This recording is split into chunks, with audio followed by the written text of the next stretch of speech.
All right, very good. All right, let's move on to health. Craig Rodrigue. Well, what a difference a year make. I mean, a month makes, right? I look back at the notes and I said, well, did I cover all of this last month? And the answer was no. So the thing is, there is a ton happening in health insurance. It's really unbelievable. The $1.9 trillion American Rescue Plan did a lot of really big things. For those of you in Central Florida, you've heard me talk about this, but I'm going to run through. There's 4 things that have happened that are significant in the health insurance side. So number 1 is COBRA, and we're all familiar with COBRA rules. Craig Duncan leaves my firm. I've got 45 days to offer. He has 60 days to elect. If he elects, he owes premium back to date of termination. So last year during the pandemic, I laid Craig off. I said, do you want COBRA? He said no. Well, I'm now required to make a new COBRA offer to Craig. And that COBRA would start April 1st, and it would be free for Craig from April through September. Is Craig required to pay back premium to date of termination? No, he's not. So whether he's been insured with me or not been insured with me, he now gets a free COBRA offer. The problem we have is you guys now know more than almost every agent in the country. You certainly know more than all the employers that are mandated to do this, which would have started 7 days ago, and the government doesn't even have notices to send out. But if you've got employers with more than 20 employees, they're now required to try to go back through their roles, figure out if they laid off anybody due to COVID, or maybe I just cut Craig's hours. So he went from 40 hours to 20 hours and he's not eligible for the health insurance anymore, but he still works for me. I'm now required to make a free COBRA offer to him. Much like President Obama's administration, I would pay for it as the employer. I'm then supposed to take it as a tax credit against my federal payroll taxes when I file my quarterly report.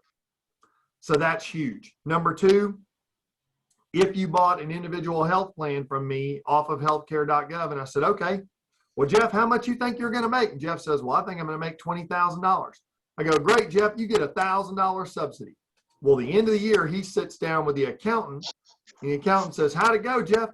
Oh, it went great. I made $40,000. Well, the accountant would say, hey, Jeff, you should not have gotten a $1,000 subsidy. You should have gotten a $500 subsidy. And Jeff now owes $6,000 back to the federal government. No, he doesn't. Not for 2020. There's a repayment holiday. So if Jeff has already filed his tax return, he needs to go back and file an amendment because he paid money back that he doesn't owe anymore. And most accountants will tell you that at the moment, they can't even file tax returns because there's the first 10,000, I think it's $400 worth of unemployment that's tax-free. So they'd already filed returns on that. They have to go back and refile those. So that's a really big deal. The third one is interesting. So the third one works like this. We'll do George Royal. So George Royal's wife got laid off this year. She got 1 unemployment check. His family now qualifies for the maximum subsidy allowable on healthcare.gov, regardless of the household income.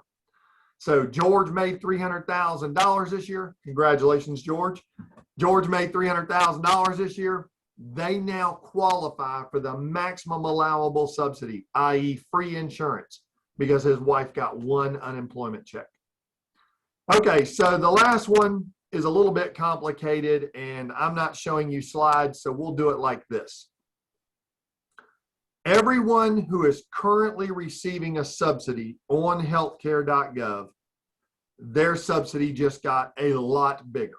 So as an example, a family of 4 making $52,000 a year would pay about $280 a month for their health insurance today. Under the new guidelines that started April 1st, that number drops to about $70. They're getting about $1,247 a month in subsidies. They're getting another $200 a month in subsidies that they didn't qualify for a month ago. So that's $2,400 for that family. That's a huge, huge deal. they have a choice. They can do an application today and they'll get that subsidy starting May 1st. Or if they did nothing, when they get to the end of the year, they'll get 12 months worth of refunds of that $200. So they'll get a $2,400 refund at the end of the year. That's not the big part. The big part is that almost everybody qualifies for a subsidy now. So let's say we have a married couple, 60 years old, they make $103,000 a year. You know, under the old guidelines, you only got a subsidy up to 400% of poverty level. That's 600% of poverty level at $103,000. Today, their actual premium would be about $1,979 a month.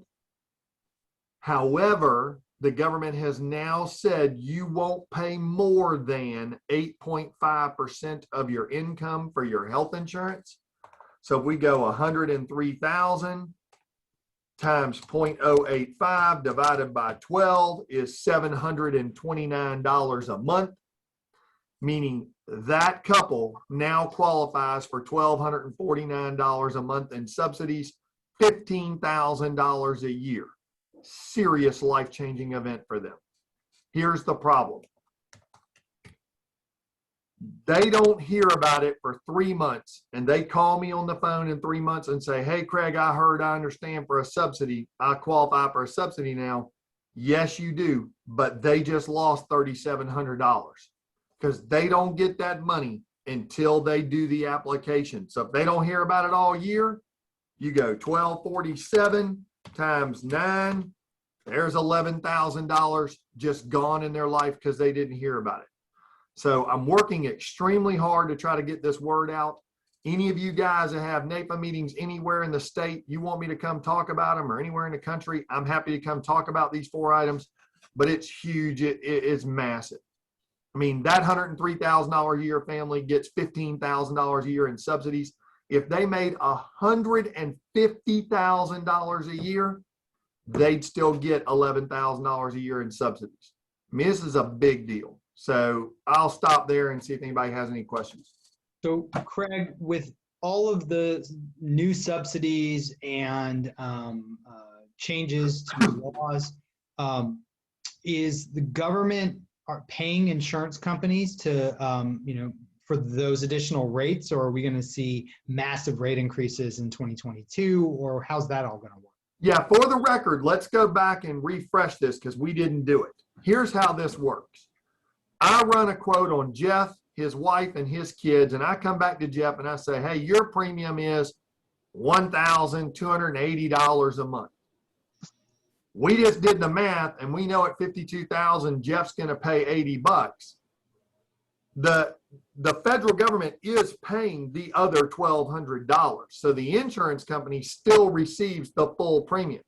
So the question is not whether the insurance company gets $1,280. The question is, hey, Jeff, how much are you paying? The whole $1,280, $80, or nothing. I mean, a lot of people that are paying $80 today are going to pay nothing as of May 1st. So the insurance companies are made whole either way. They don't care. Not making any difference to them. Which brings to fear the fact that the government's going to look at this in a year and go, look at all the money we're paying to insurance companies. Why are we paying all this to insurance companies? Why don't we just run the health insurance program ourselves and not give it to the insurance companies, which is where the big fear falls in there. Yeah, and they may eventually try to do that. So one last thing I want to tell you about this. That expansion of subsidies is set to expire at the end of 2022. Do I think it's expiring at the end of 2022? Craig's answer is no, and here's why. Number one, they're already working on a bill to make it permanent. Number two, even if the Republicans had control of the House, the Senate, and the presidency, would they do anything to it? I don't believe they would. They didn't do anything last time for healthcare.gov, Obamacare and all of that. Why would I believe they'd do anything the next time? So my personal opinion is this is here to stay until Craig Duncan's premonition comes true and they try to go Medicare for all. And if you want to see people get upset, watch my clients that move from healthcare.gov to Medicare and see how ticked off they are at the loss in benefits, the increased premiums, everything that goes along with that. So all the people that are clamoring for Medicare for all, they'll be upset when they get it. Isn't America great? I guess I should have laid off my wife for a month last year. So No, that's this year, Craig. You can lay her Oh, off this this year. okay, Yeah. yeah, I'll lay her off right now. Hell, she's got COVID. I might as well just lay her off and put her out of work for a month. I did this presentation for an accounting office, and they were dang near considering laying off the whole office. So you never know. Hey, Craig, great presentation, but I just wanted to chime in on in addition to what Craig was talking about, the springboard of that to the group side is that a lot of people, we've already seen some movement in the group workplace, is that they're jumping off the employer plan, going on to healthcare.gov because they can get a better subsidy from the government than they were their employer. And what that's doing is creating a participation problem on the group side. So the group side are raising the rates because of low participation. So it's already a rippling effect over to the group side. It's only going to get worse. Yeah, George is absolutely right. I can't speak for you other guys on the call that write group insurance, but in the old days, if you were going to write an 80-person group, 70 people enrolled, and you were like, man, I just picked up a really nice case. I can't even, all the large groups I write, almost none of them are anything. They're like 7 people enrolled. I just enrolled a 80-something person group, 7 people enrolled. You do a 100-person group, 12 people enrolled. Participation is already very, very poor in a lot of groups. It's amazing. Not many groups enroll like they used to at 70 or 80% of the people actually enrolling in coverage. I don't know. Maybe you guys have a better experience than I do, but that's my experience on the group side. I think that what you've told us is critical enough that, Tom, we may want to put together rather quickly a video presentation of this for all NAIFA members. And this doesn't have to be filed for CE. You don't have to put a bunch of notes together, Craig. I mean, if you could do a presentation of what you just presented to us, I think could be very critical to everybody. What do you think, Tom? Yeah, I'm actually recording this, and I can edit it down to Craig's portion and send it out. Could do that. I think that's a good idea. Yeah, and if you look at the chat section and look at Pat Garabrandt's notes, again, more notices, more government on top of government, more things we have to do to make sure people are aware of all these laws that are going on, and more reasons for some attorney to get involved in it and sue someone's butt because they didn't get a notice out on time that your subsidies are going up and yada, yada, yada. It's just, it's tough. And Pat's right. You can go ahead and say, Pat, but there is penalties involved in these notices, but they don't even have the notices yet. And that's right. Yeah, I think the Department of Labor is supposed to release them on the 10th or the 11th, but this affects all of us because even if you're not on the group side, you work with business owners or you work with families who might have access. Let's talk about the other side. I mean, there's some families that are definitely going to be helped by this because they could not afford COBRA and they've maybe been putting some things off, and now maybe they do have access to free health care at least from April 1st to the end of September. But it's going to impact small business owners, especially those over 20, because some of these COBRA administrators, they are charging to send out these types of notices, and depending on how much downsizing you happen to do, to a small business, maybe $50 per employee you downsize just to make sure the letter goes out correctly and on time, and the notice at the end of this, that can add up. So, well, you have another major problem there. A lot of these hospitality businesses laid off 75% of the employees. So now they're supposed to pay for COBRA for 75% of their workforce and take it out of payroll taxes for 25% of the workforce. You just laid a massive burden on these employers that already are struggling. The ones that laid people off are the ones that can't afford to pay. I just recently saw my first $4,000 family premium. $4,000 a month.